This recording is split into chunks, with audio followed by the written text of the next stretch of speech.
Good morning, good afternoon, or good evening, wherever you are. I hope you are doing well. I just woke up, read a newspaper as I always do every morning, made me a cup of coffee, and go through the local news,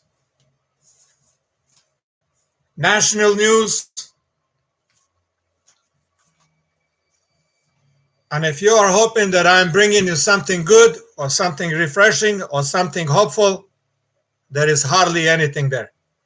Although I'm optimistic, and I will say this: never lose the hope in humanity.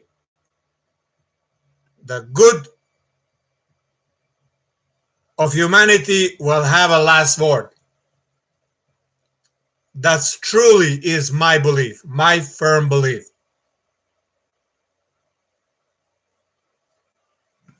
Humanity have gone through many crises, through many butcheries, through many rulers as butchers, as oppressors.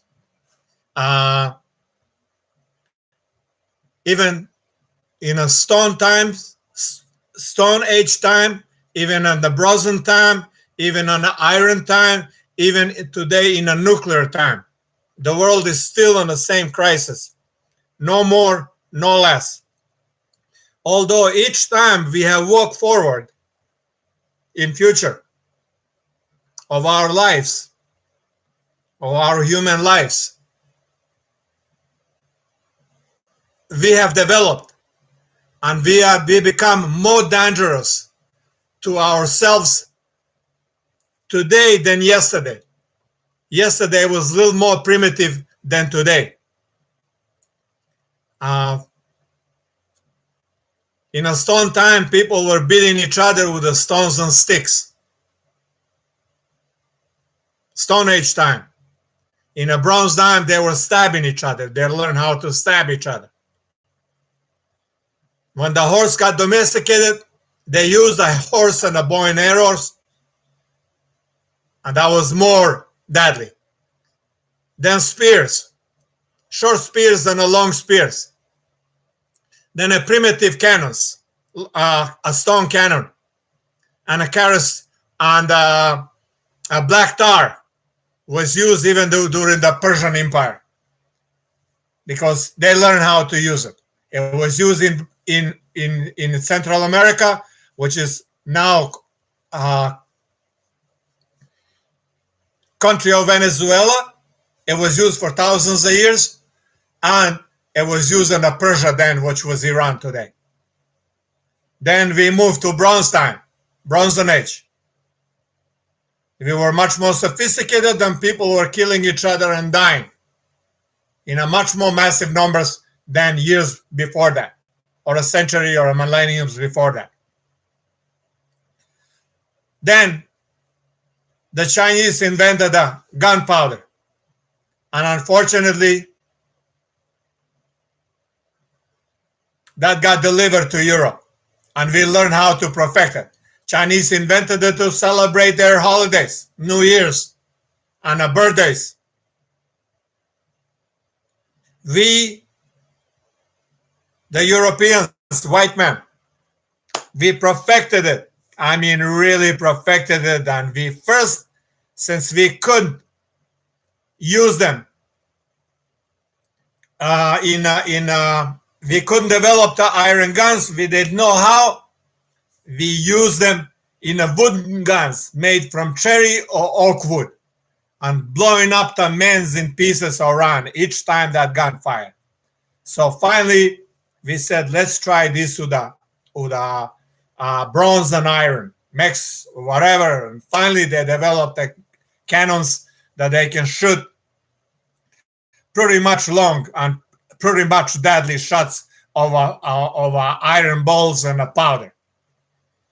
Then we develop it that they can explode after they get shot, the shells. And that was one more disaster for the human man. We invented the long barrel cannon guns that you have to fill up, long neck guns, rifles and the pistols that you have to fill up each time and put a little ball inside and shoot it. Okay, that was taking a lot of time, but then we perfected it because it's taking long time for each man to fill. So one line on the back is ready. There are 3 or 4 lines on a line of men, of soldiers, and then one shoot, the one who have shot goes all the way on the back, and the one who's ready to shoot goes on the front. So it was a repeating, almost like a machine gun. And men were dying again in 1,000 and hundreds of thousands. Well, folks, the World War I and World War II brought a medicine, brought an antibiotic, and brought a penicillin, and it brought also the chemicals that they can cut the limb off without you being able to feel it. That was the one advance of development. We had aspirin for the headache, we had aspirin for the pains, we had, as I said, antibiotic and penicillin.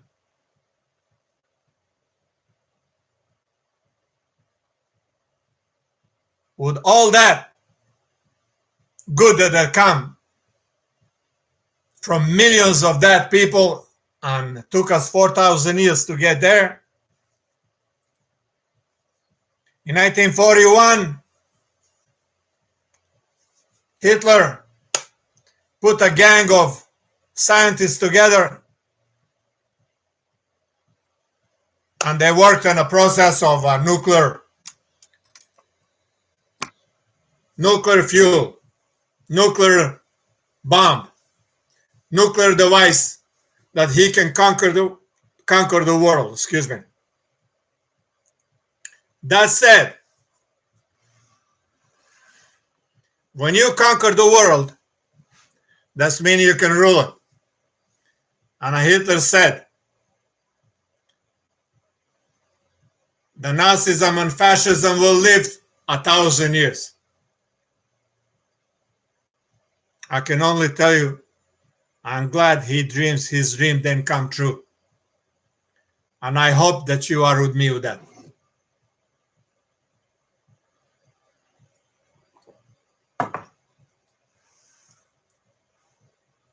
It is prudent to mention the nuclear engineers and nuclear physicists and nuclear scientists and scientists of Germany have revolutionized the world in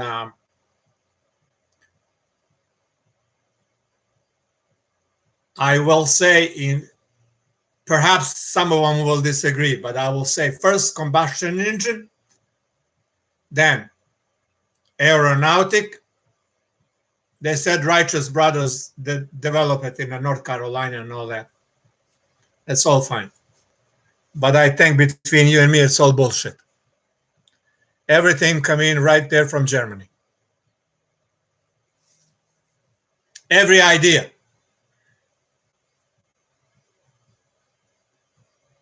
Just like everything that come from China and got moved to Europe, and now we claim everything that even an alphabet started in Europe, which it didn't. It started somewhere in the Persia and Mesopotamia and China. And China had silk factories and production of silk clothing when we in Europe had nothing. That said,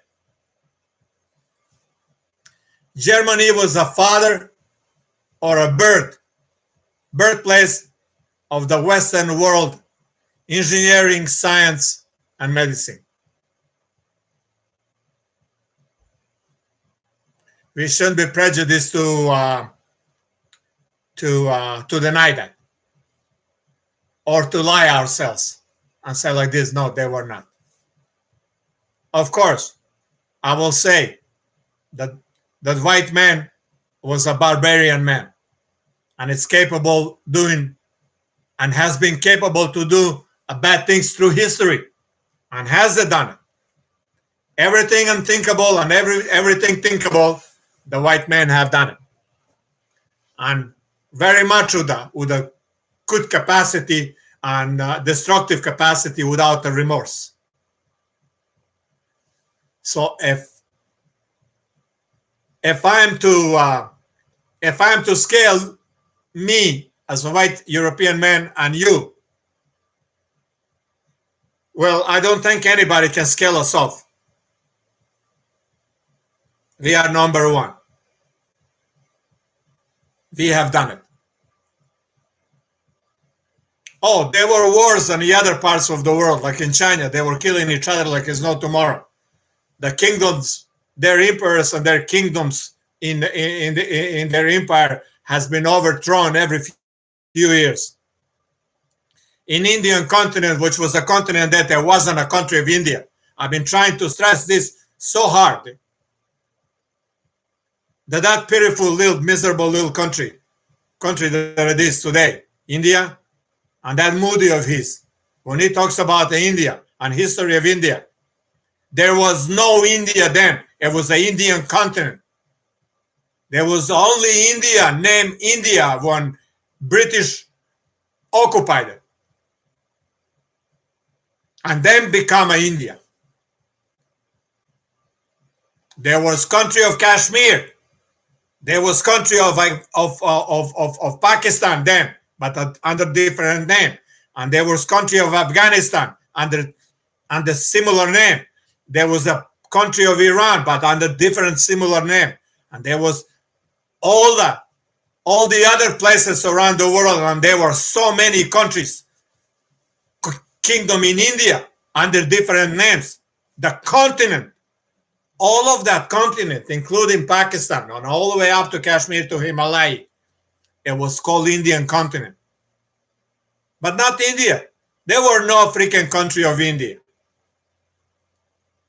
or a single kingdom of India. There was kingdom of Sri Lanka, but no, not a kingdom of India. That said, Germany invented the rockets. German tried to go to the moon, to send the rockets to the moon. Germans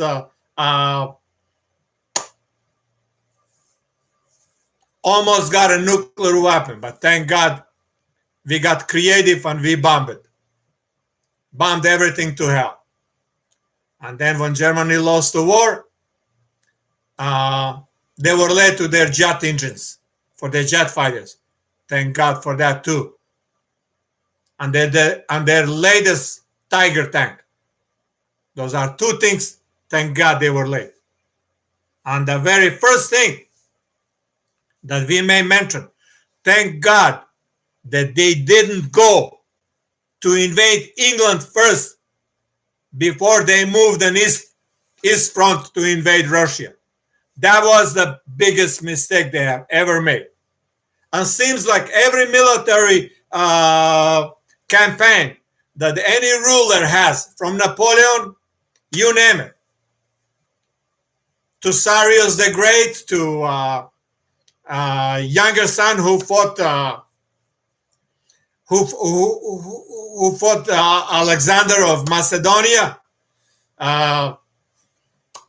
many other empires, even the Egyptians, Ramsey, so many, Saddam Hussein, you name it.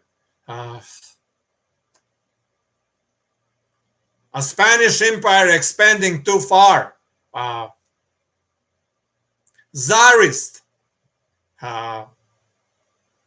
Although they didn't want too far and they won the war finally with Ottoman Empire because they didn't stretch too far.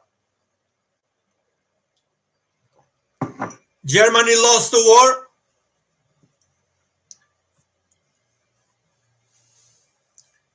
Russian Red Army moved in Berlin first, and they collected an awake rampage in Germany. They collected as many scientists and physicists as they could, and they took him back to Russia. U.S. did the same thing, and we brought him on White Sand, New Mexico. Over there, we built them a private city, private neighborhood, private laboratories, so they can develop the rockets and the nuclear bombs. Even during the war, we had the scientists that they have defected from Germany. They worked on the Manhattan Project. We couldn't do it ourselves. I mean, anybody can tell you anything they want, but we could not do it by ourselves. After all that was done, we had a war in Pacific and war going on in Europe. Europe surrendered. Japan won't surrender. So don't tell anybody I said this. Because Japanese were not white and Europeans, so there was really no big loss for us to bomb them. Shh. Don't tell that to anybody. Keep it between you and me, okay?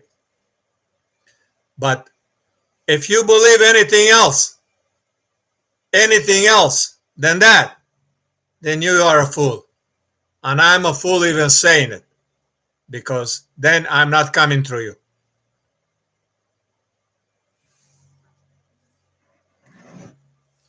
We nuked Japan because they were not white.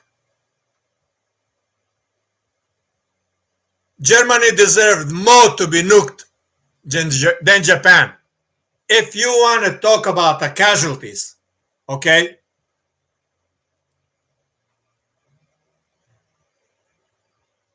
of the war, World War I and World War II, there were 80,000 people in one day have died, have lost their lives in Holland during the World War I.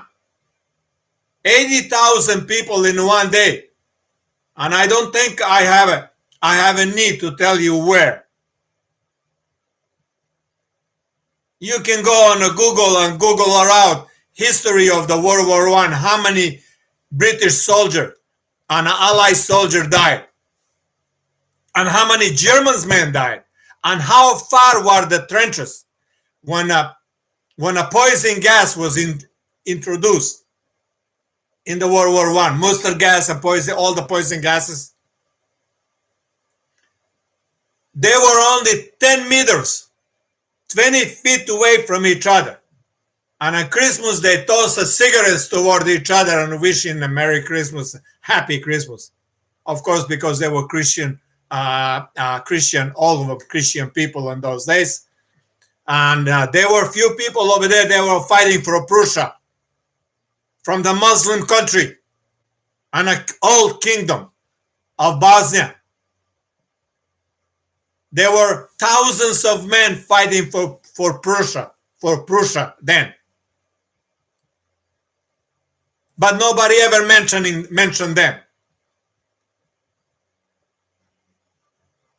They were frontline defenders also of the Kaiser Empire in the thousands. And there were thousands in the Austro-Hungarian army fighting for Austro-Hungarian Empire. But they could not defend the Bosnia.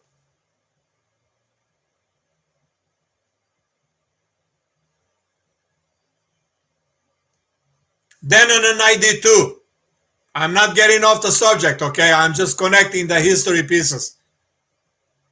Because I think there is a need here in America to talk about honest history pieces.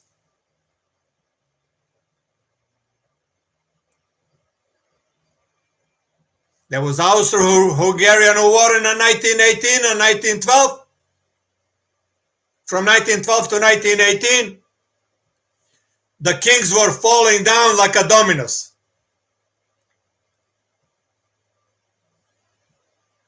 The king of Montenegro got overthrown by his grandson, Alexander, and kicked out of Montenegro.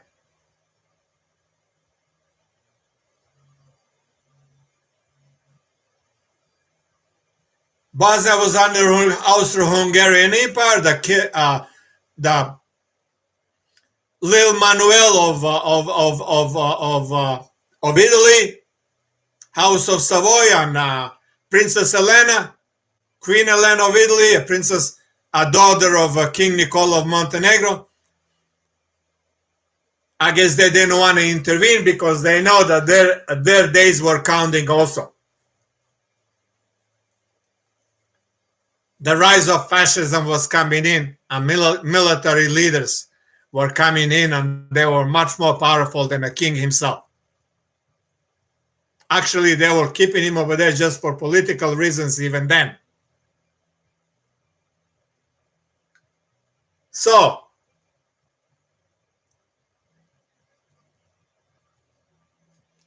as I said, 1992, the Serbian dream was going to come true to get rid of all the ethnic minorities and half of Croatia and all of Bosnia and Montenegro will become part of Serbia, including Kosovo. In Kosovo, there was an ethnic cleansing already going on. Thousands, hundreds of thousands of people were being put on the trains. On one-way trip east.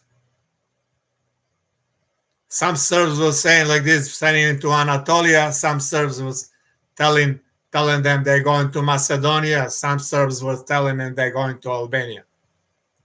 Well, they would be very lucky if they would get alive. So United States intervened, and from 92 to 99, we fought. And I was one of the members of the United States Naval Intelligence then. Not active duty, but I was on advisory board. At least that's what I was told. So I did advise on former Yugoslavian military, everything I could, everything I have learned, and everything I can create in my head to make sure that I'm taken serious. And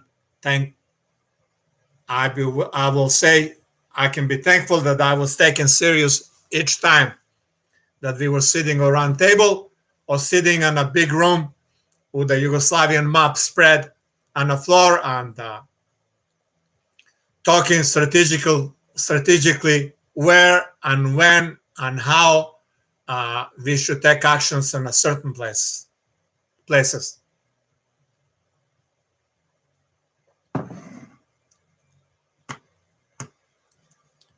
In these days, folks, a lot was brewing on and going on. The Berlin Wall, just before that fall of the Berlin Wall, splitting up of the Soviet Union, enlargement of the NATO. Russia was going back in a stone age during the Tsarist time. Unemployment, chaos, military degradation, degradement, closing of the factories and industries. Their agriculture was already in chaos during the communist era, and then it was worse.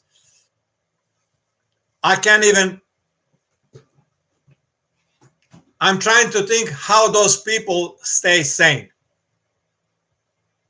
They had not much to lose, but they lost everything. Whatever they had. Then, yet, we installed the military bases and military power from the West, from NATO, that we promised we wouldn't do that during the Gorbachev era and the Ronald Reagan era when they were signing the agreement in Reykjavik.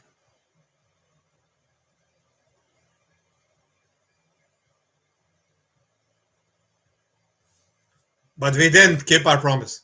We want in Estonia, we want in Moldova, we want to Lithuania and Latvia. We want to Ukraine. We want to Georgia. We want to Azerbaijan. We want to Turkmenistan. We want to Armenia. We want to Ukraine. We surrounded a Soviet Union, former Soviet Union, Russia. We choked them to death. We want on Bulgaria and Romania and Hungary and Poland.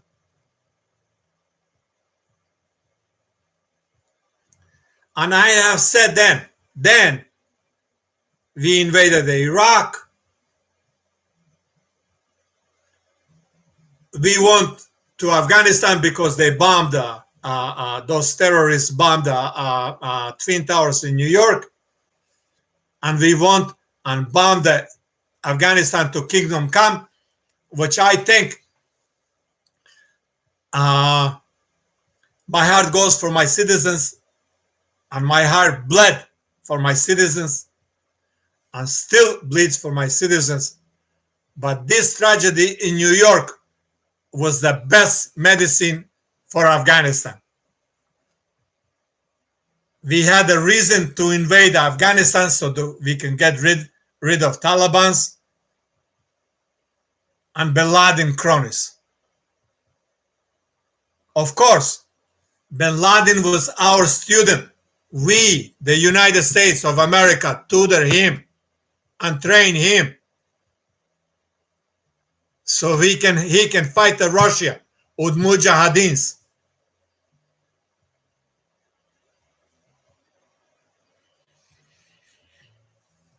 Well, one bad habit that we here in America have with our intelligence people, each time we recruit people to work for us, we feel like we are desperate. And our military officers and our recruiting officers are so desperate to show their superiors that they have done something really good. So they will recruit everybody and anybody, any dog on the street, even if he has his leg up in the middle of the crowd against the cornerstone of the house and pissing on it, or a 7-Eleven, it didn't matter. As long as he can bring something that he can convince his boss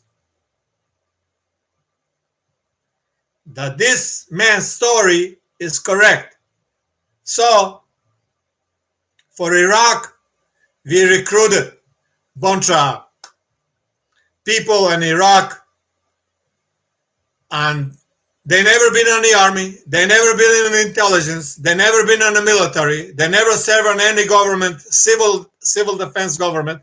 They had no idea. All they know, Malaki or whatever his name is, that become prime minister of Iraq, then after the war, after the second invasion, we trusted this guy. Everything that he said, everything that he manipulated with his group of people, that Saddam was developing nuclear weapons and all of that and all that. Saddam program of the nuclear weapons got fucked up. I mean, screw up. The day the Israeli bombed it. Okay? That's the day that his program was dead. And French, that was the second mistake in the history that French people, grave mistake that French people were making. One, that they made Israel nuclear power with their nuclear program. And the second was they were doing in the same neighborhood, unstable neighborhood. Unstable from hurricane and earthquake and fire, and I mean that humanly way. I turn this, all of this that I'm saying, bad things, I'm turning it the humanly bad way in that neighborhood. No one is excluded to be a good guy in that neighborhood. Not Israel, not Syria, not Iraq, not Saudi Arabia, not Persian Gulf countries, not Egypt, not Libya. Any of those countries, they are all bad. And they are all danger to everybody else around the world.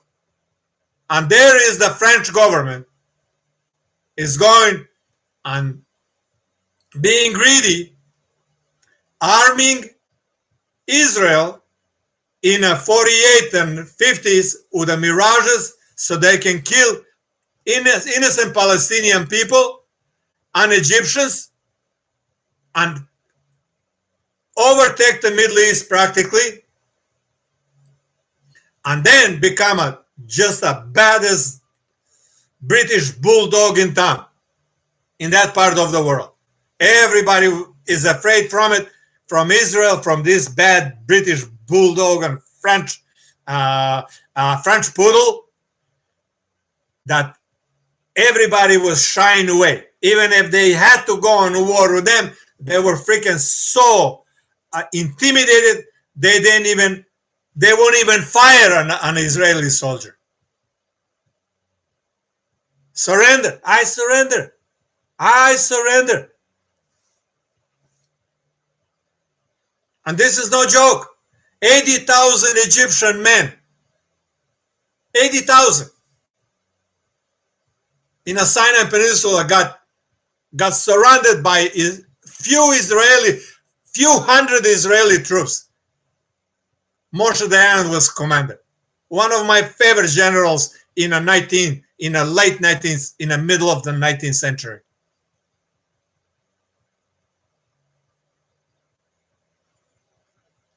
I mean, with a couple of tanks, he wants to come cross the freaking Suez Canal to go to, even they cross the Suez Canal. They want to go to Cairo to visit Nasser. It's the best thing ever. I mean, really, folks. And I'm not joking when I'm saying he's one of my favorite generals of the 19th century. Middle 19th century, after World War II.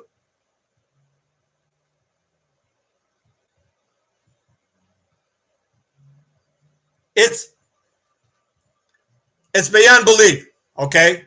I mean, it's beyond belief what IDF did. Strategically, planning, and here is the secret. When you are educated soldier, when you are a highly educated soldier, and you are motivated, and you know what you are fighting for, you know there is no other place for you to go, you are a machine, invincible machine. Anybody should be proud of a soldier like that. And they have proven that through the last 60 years. And you cannot deny that they have beat Arabs hands down. That's not because they don't bleed, okay? That's not because Israeli soldier, IDF soldier doesn't bleed like an Arab soldier. They bleed the same. They feel the same. They laugh the same. They know what's life. They have a home and family just like Arabs. But like I said, that difference, a free soldier, a free man, an educated man, it's an invincible soldier. Arabs were neither free soldier, neither free man, neither educated man. So he had nothing to fight for. Okay? Nothing to fight for. From all of these 7 things, he had nothing to fight for.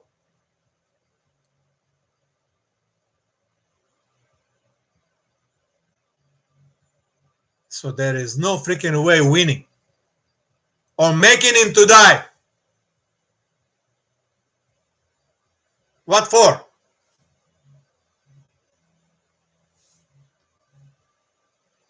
I was asked one time from my friends Deacon and Rux.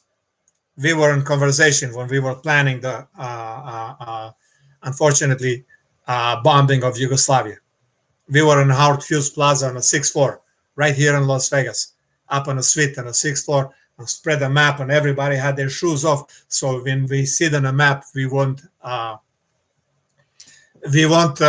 up with the shoes. It was a huge map, special paper, not, I mean, hard to break, but I guess this is the way we thought would be good to do. A map was so huge, about maybe 4 meters by 6, 4 meters wide, 6 meters long. Huge map of Yugoslavia, former Yugoslavia. So to go through it, to have that erasable marker in your hand, and you circle things around, you know, or you put X where you wanted time and place, and or a day that we need to bomb it. Consideration with civilians. The most time that we spent, it was picking up the times and the date. It was the civilians, to avoid the civilian casualties, and we worked so hard on that. But when we start bombing, all of that got forgot, almost forgot. But when we start bombing Iraq, that really got forgot. We bombed industries, we bombed the bridges, we bombed the road, we bombed the bus station, we bombed the railroad station, we bombed the refineries, we bombed the milk factories, we bombed the medicine factory, if there were any. We bombed everything. We even bombed the children's kindergartens. Even the shelters, civilian shelters, we bombed. I mean, we bombed indiscriminately everything that we could. Even fish on a freaking Tigris River. Well, I guess they were Arabs.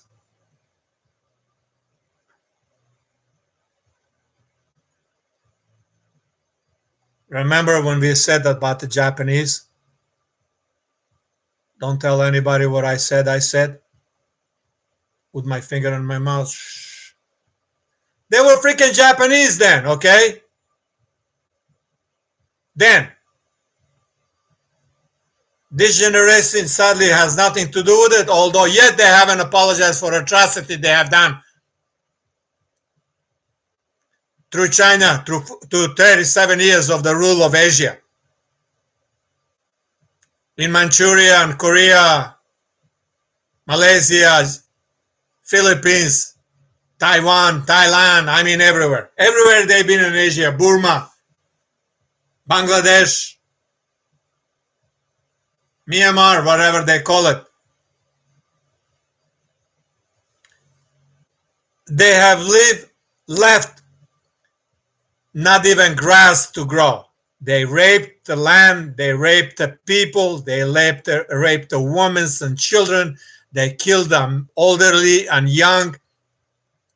They didn't discriminate, and they are yet to apologize.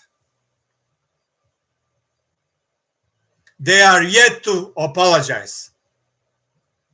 Hello, Hassan. Nice to have you. Thank you for visiting, my friend. We are talking today about the politics of Middle East. We are talking today about the Turkey and war, World War II and World War I, if you haven't followed our program today. So we had no problem to nuke Japan because they were not white. And we had no problem to bomb the Iraq to Kingdom Come. You know why? Just as I said, because they were Arabs. And that's wrong. bad politic in my country here of America.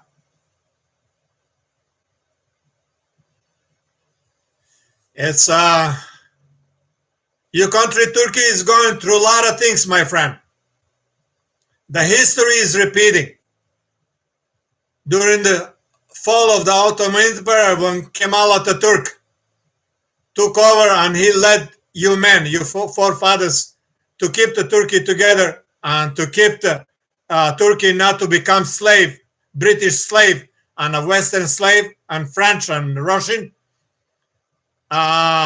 This Western world haven't forgot that, so you guys have to be careful. You guys need to beat them educationally.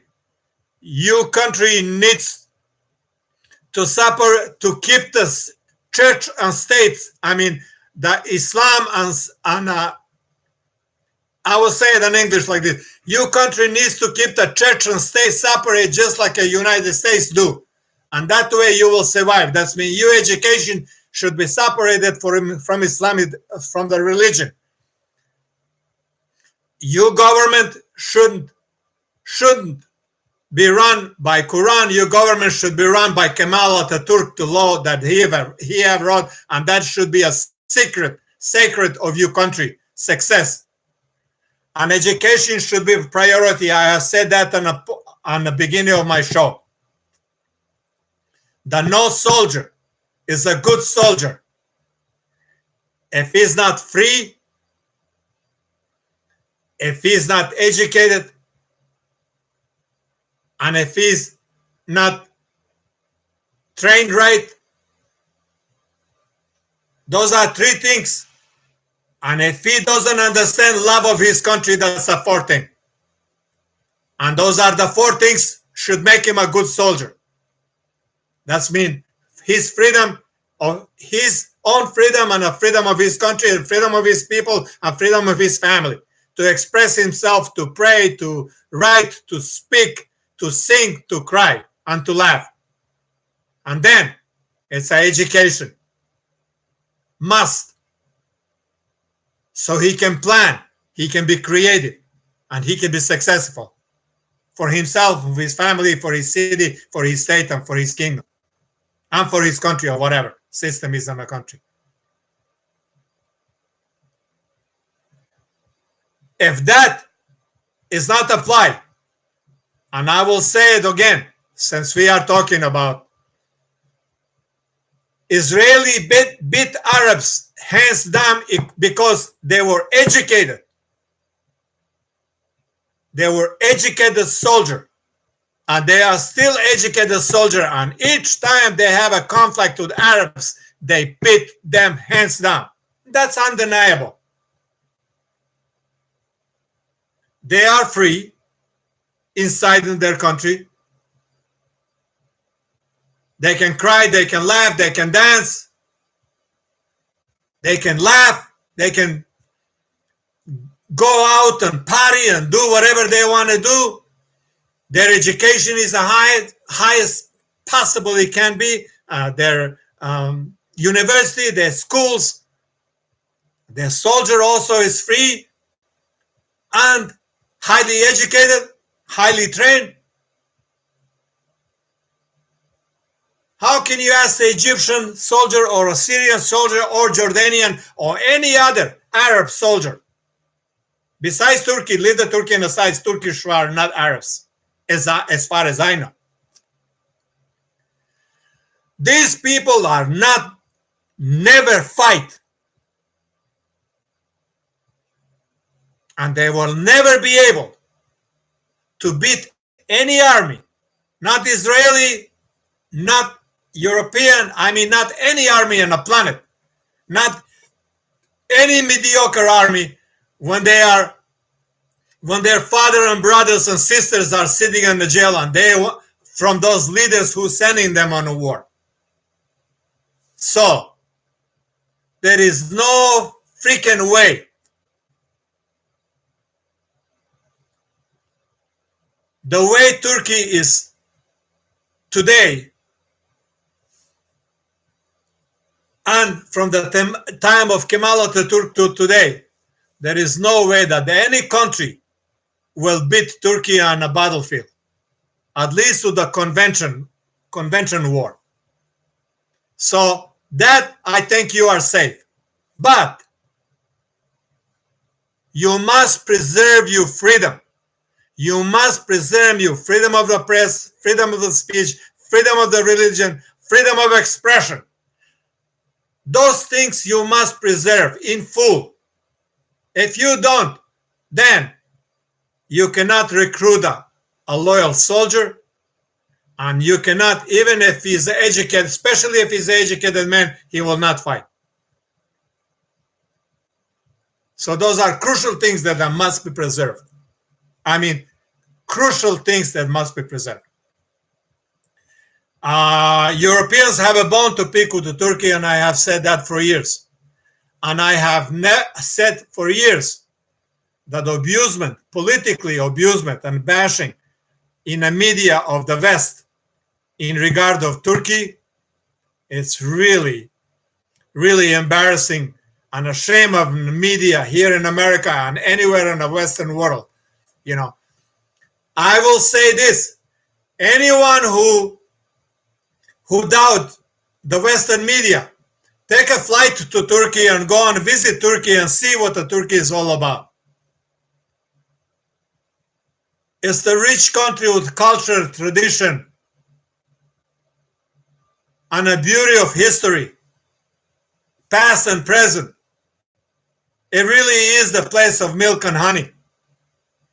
Although there's been so much bashing in the last 60 years that unfortunately people are gullible and people are not strong enough to think for themselves, so they let everybody else think for them, and they absorb that as a sponge, as a little paper towel spill the drops of water on the table.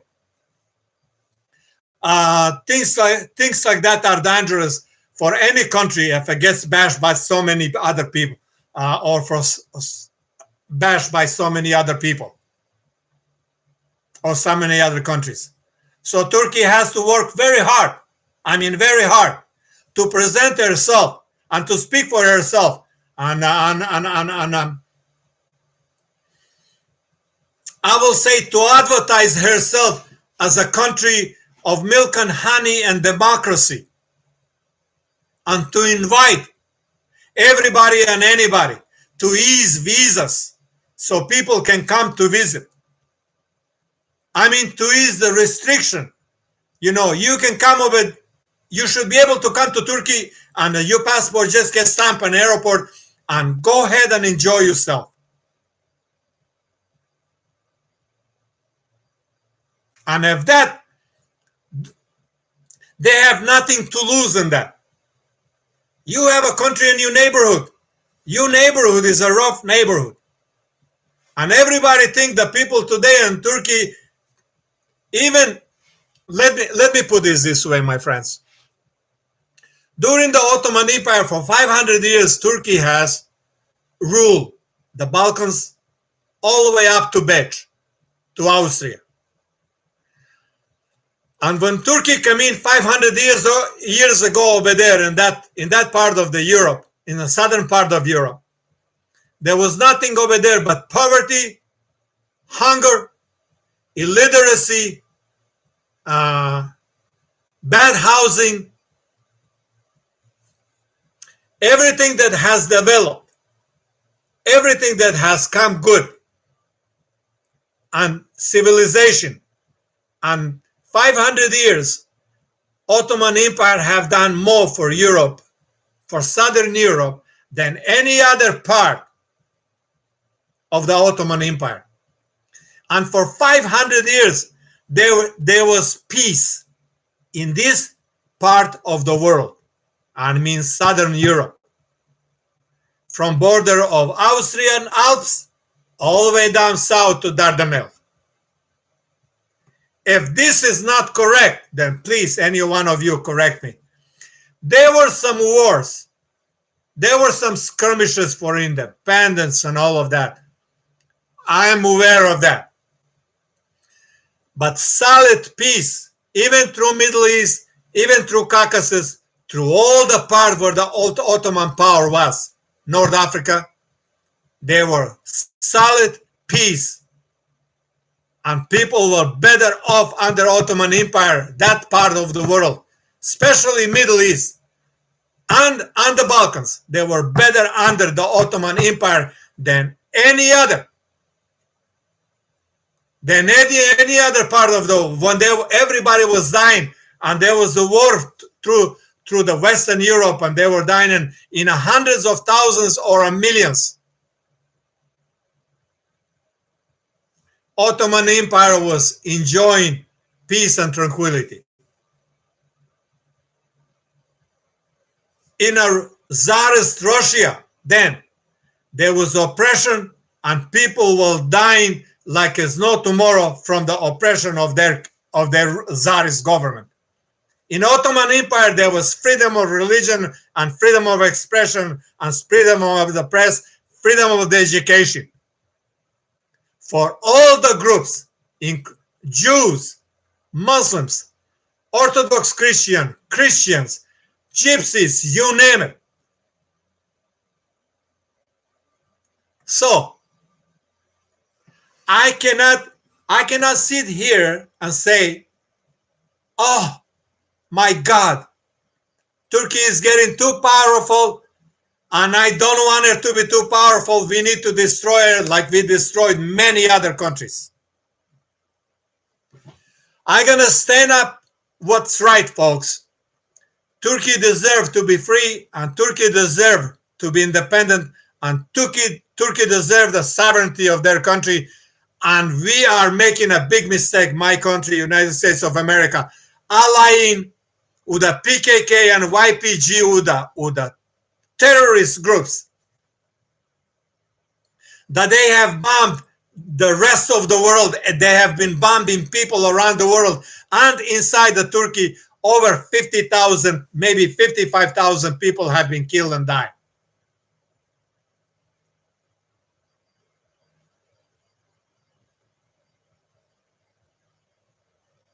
I know that our Western world has no interest for Turkey to be what she is today.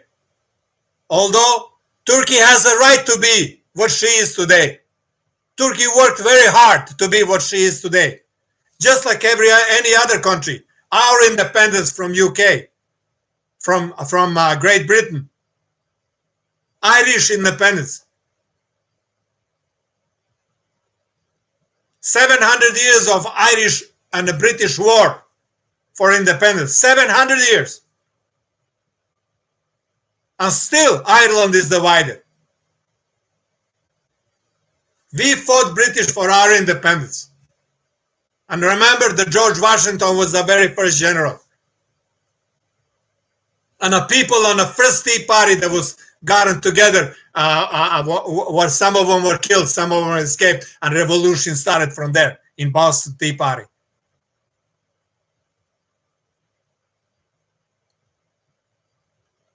Then we tried to use our system, our constitution, our liberty to spread it around the world. Well, I don't mind doing that, and I love to do that if I could. But we did it all wrong. Our Central Intelligence, especially when we formed the CIA, they want to run, and they were free to do whatever they want to do, and they were free. They got infested by the different groups, especially from 1950 to now. We were infested. Our Central Intelligence and our FBI and our police department and our government got infested by the Jewish lobbying group, AIPAC. And our military officers first swear allegiance to Israel and then to United States.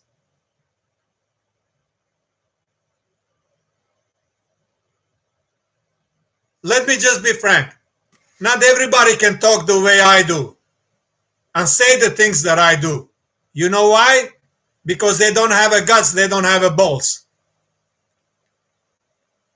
Second, because they didn't sacrifice nothing for this country, and I did everything.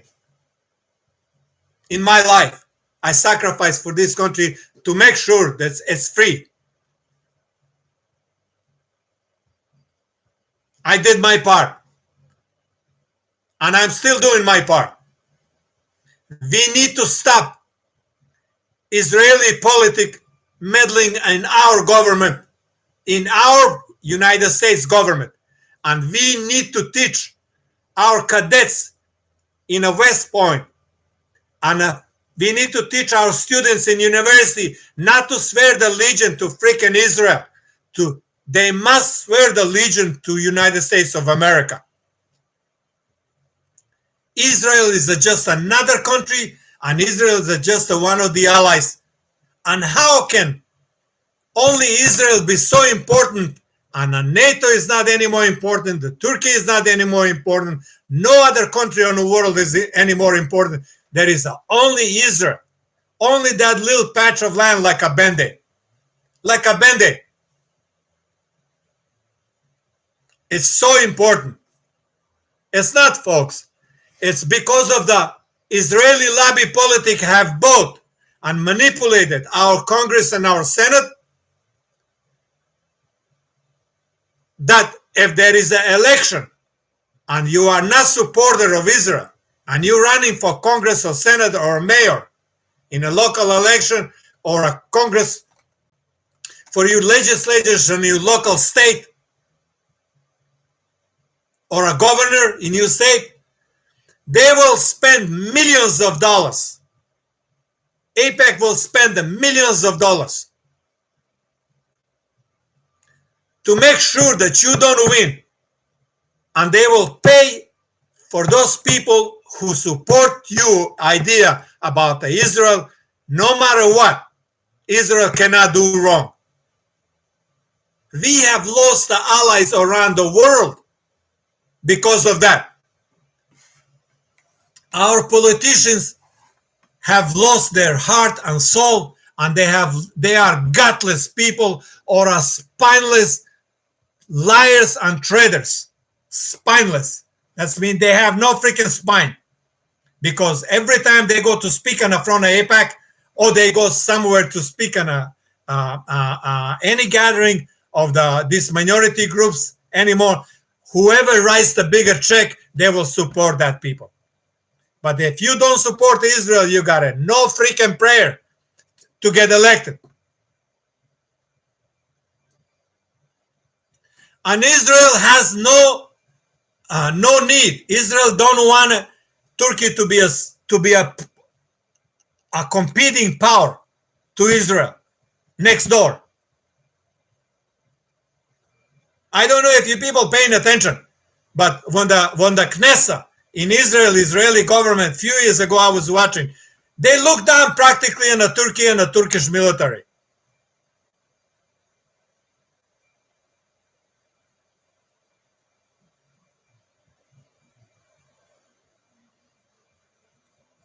Science and technology in Turkey must be number one.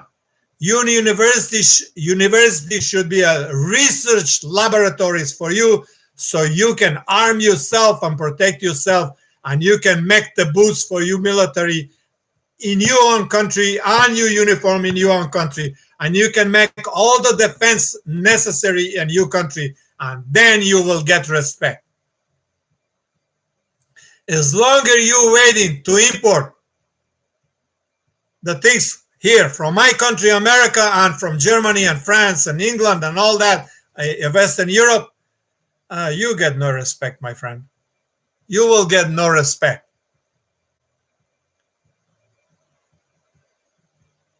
And that goes for any other country. Look at what we did politically in South America. Our CIA and our FBI, what they did in South America. We have pushed this country on a stone age. All this part of the world, from Mexico border all the way down to on the border Tierra del Fuego. If you don't know where that is, that's a channel that divides the South Pole and the land of Argentina and Chile. I love my country, don't get me wrong. I'm just complaining.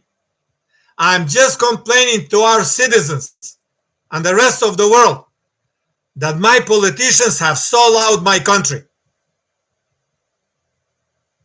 to Saudi Arabia, to Persian Gulf, and to Israel, and to Egypt. To most oppressive part of the world, my country has been sold out too. And my politicians become boneless. Here, Donald Trump finally realized, the President Erdogan convinced him and to realize that PKK and YPG are a bunch of freaking terrorists and a communists, and he is embarrassing our US military forces in uniform, every single branch, by calling them allies. These two groups, PKK and YPG, calling the allies of United States military, you gotta be freaking kidding. That's an insult on our men. That's an insult on me. That's mean I was a part of the terrorist group too. That's an insult on every retired man from the military, and that's an insult on every man who's in uniform right now. Almost 700,000 men that serve in this country, from the National Guard, from the Border Patrol, from Navy, from the Army, from the... I mean, I don't know.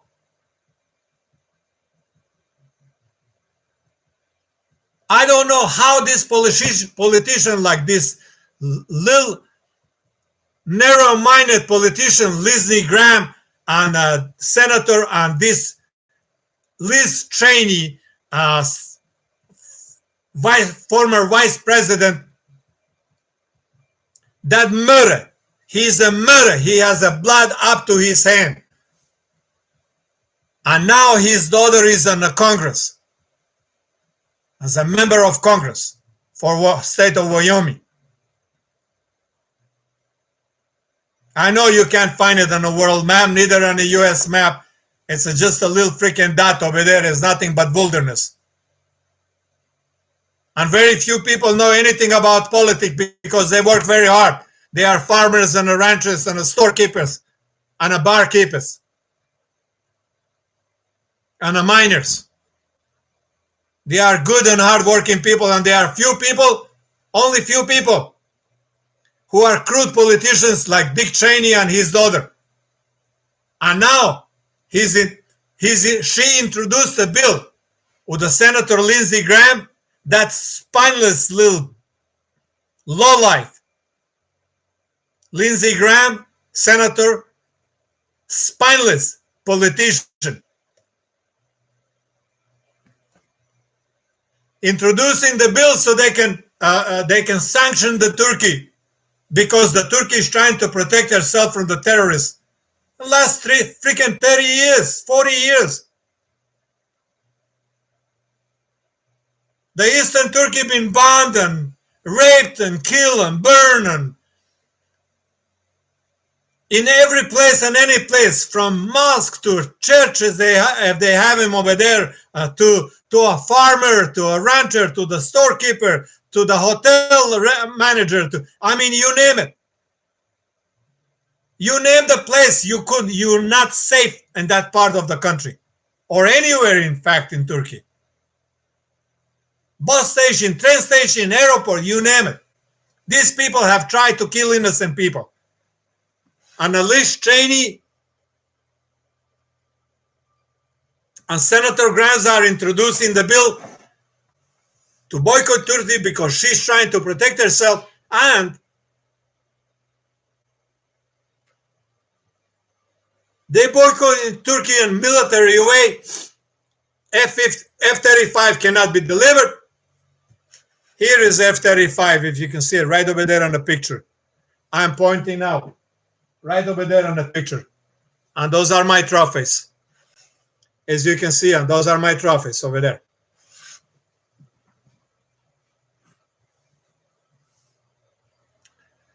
Buy what you can from anybody and produce it yourself.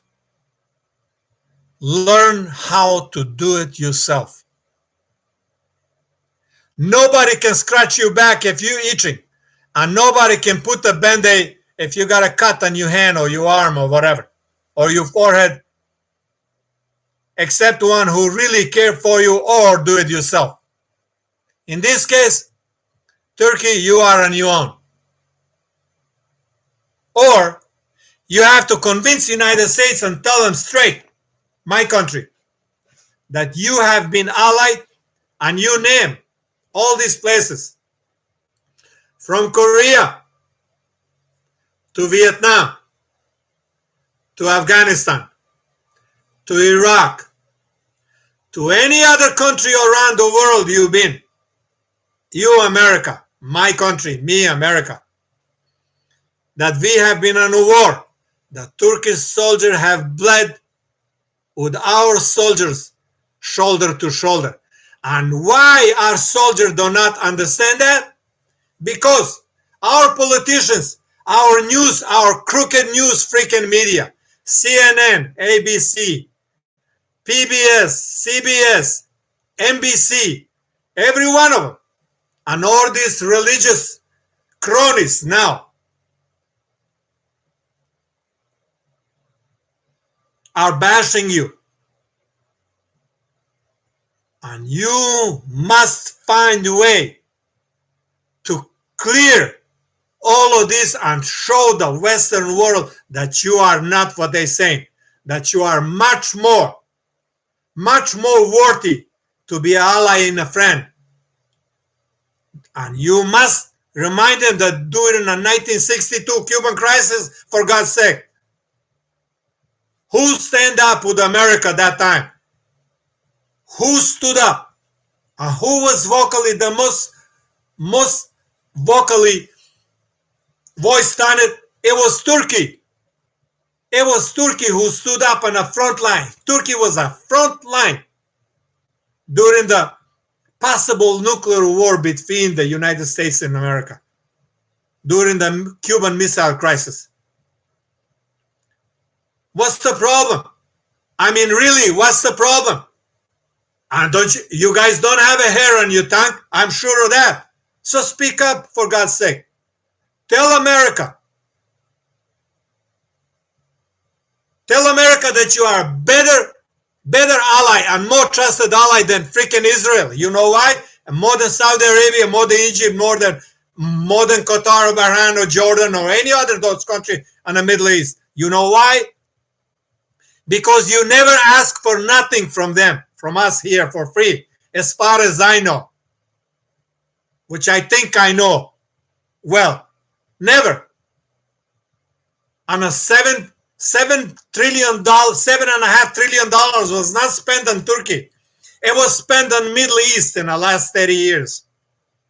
Not on Turkey, not a freaking dime was spent on Turkey. So how can be these people allied that we are buying better than a Turkey that we are not paying nothing? They buying practically everything from us. And every time they buy something from us, we have people like Lindsey Graham. Oh no, we cannot sell that to them. We cannot give it to them or sell it to them because they are Muslims. They are Turkey. But Israel and Saudi Arabia can buy anything. But how can you contradict yourself on that? The freaking Saudi Arabia is on a Persian Gulf countries, every one of them, those cronies from Kuwait and all the way down to United Arab Emirates, every single one of them are freaking Muslims. And they don't have a single freaking church over there anywhere. And they are so backward. They don't even know what to do with those jet fighters, with those tanks, with those missiles, with those rockets. All those things are rotting in magazines. Here, the Yemenis, couple of hundred men, beat a 2,000 Saudi Arabian men armed with the armored cars and tanks and Apache helicopters, and F-16 and F-18 jet fighter and Mirages and tornadoes.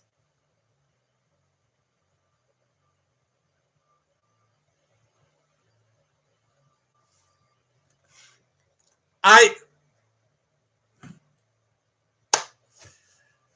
sometime I get so mad just thinking how unfortunate this is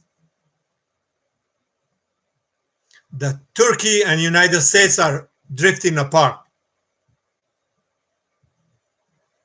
No matter how strategically and how advanced technology the world is changing.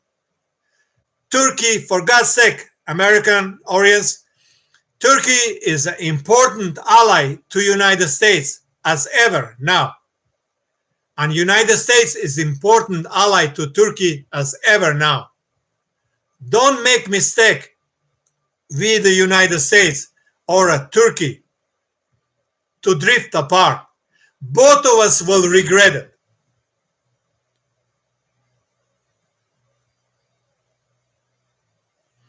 Syria, we can control Syria from Turkey. And we can control Syria from Iraq. We can control Iran entering Syria, air or land by locking it from Iraq. We can help that province in Iraq, the Kurdistan, to prosper and to have their autonomies like they have it right now. That's all fine. But there is no autonomy in Syria of any Kurdistan or anything in Turkey, and that's final. Terrorist groups must be dismantled and disarmed. And how can nobody speak about Kurdish people in Syria? They never had a citizenship. They never have any freedom. They were not considered citizens of Syria, neither through Hafiz, father of Assad, neither to this current government. And they are considering Turkey as immortal enemies. I don't get that. And they are surrendering a couple of days ago to Syrian troops, to Federal Syrian, Arab Syrian Army, and they didn't surrender to Turkey. They think they're going to be safer with Turkey. These have proven what I have said in my previous shows, that Kurds are lacking, unfortunately, for the last 5,000 years, a leadership. Their leaders were never good. And they have proven that even 2 days ago, when this guy, this general, surrendered to a Syrian Arab army. You gotta be freaking kidding. You gotta be out of your freaking mind. If you think that you're gonna be safer than with a Turkish moral soldier, then not to surrender to the Turkish soldier, but you are surrendering to a man who have killed and raped and burned 80% of Syria. He have plundered the land. You freaking stupid. And you kid, you gotta be kidding me. How can you think like that? How can you even think like that?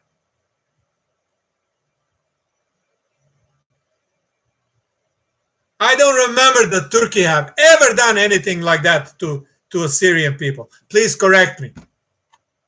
They have a right to go to school. They have the right to farm. They have a right to go in theater. They have a right to travel around the world. They have a full citizenship.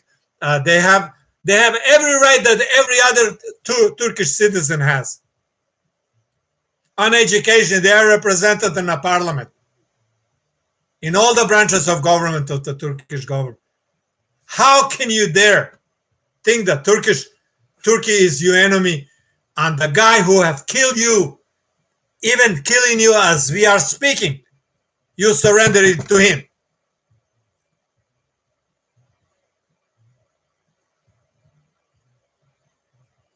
In a final note, I will just say, folks, that we in the United States, we need to prioritize our allies as Turkey, and a PKK and YPG are not our allies. That's an insult to every branch of our government in the United States of America. And I will take the liberty to apologize to Turkish government and Turkish people for United States government, stupid United States government, that they are calling the Kurds, PKK, and YPG an ally of United States military. They are not. And congratulations, Mr. Trump. I support you 101% what you have done. That you supported this Turkish offensive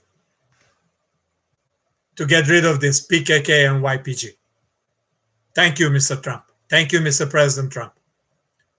And all best wishes to the Turkish soldiers over there, and do what you have to do and go home safe to your families and to your country. On this note, I will end my program. I shall see you guys soon. And thanks to every one of you for being with me and sharing your time. I'm grateful. Please let people know that we are here to tell the truth, nothing but the truth, and we will take no side.